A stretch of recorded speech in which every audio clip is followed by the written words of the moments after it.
Hi friends, ఈ వీడియోలో నేను మీకు కోడిగుడ్డు పొరుట ఎలా తయారు చేయాలో చూపిస్తానండి. ముందుగా ఉల్లిపాయలు పచ్చిమిర్చి కట్ చేసుకుని ఇలాగా ప్లేట్లో పెట్టుకోవాలి.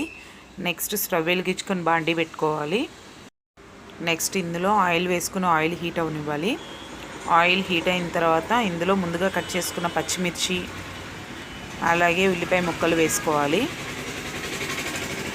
ఉల్లిపాయలు త్వరగా మగ్గడానికి ఇందులో ఉప్పు వేసుకుందాం.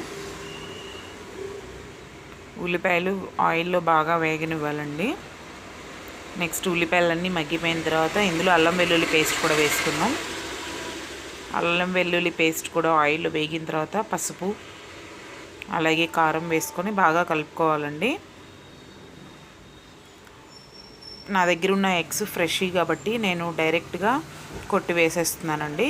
ఒకవేళ ఫ్రెష్ ఎగ్స్ కాదు అనుకుంటే కనుక సింగిల్ గిన్నెలో ఒక్కొక్క ఎగ్ కొట్టి వేసుకుంటే బెటర్ అండి. బాగోకపోతే మళ్ళీ అందులో అన్నిట్లో మిక్స్ అయిపోద్ది కాబట్టి సపరేట్ వేసుకోవచ్చు. నా దగ్గర ఉన్నాయని ఫ్రెష్ ఎగ్సేనండి.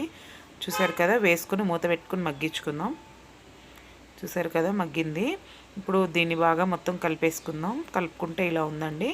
మనం అడుగంటకుండా మధ్య మధ్యలో తిప్పుకుంటూ ఉండాలి. ఇందులో వాటర్ కంటెంట్ ఏమన్నా ఉన్నా అదంతా కూడా పీల్చేంత వరకు కూడా బాగా ఫ్రై చేసుకోవాలి. చూసారు కదా, మొత్తం ఫ్రై అయిపోయింది. ఇప్పుడు ఫైనల్గా గరం మసాలా కూడా వేసుకుందాం. గరం మసాలా కూడా వేసుకొని ఒకసారి కలిపేసుకొని సర్వింగ్ బౌల్లోకి తీసేసుకుందాం. ఎంతో రుచికరమైన కోడిగుడ్డు పరుటు రెడీ అయిపోయింది. మీరు ట్రై చేయండి. Thank you friends.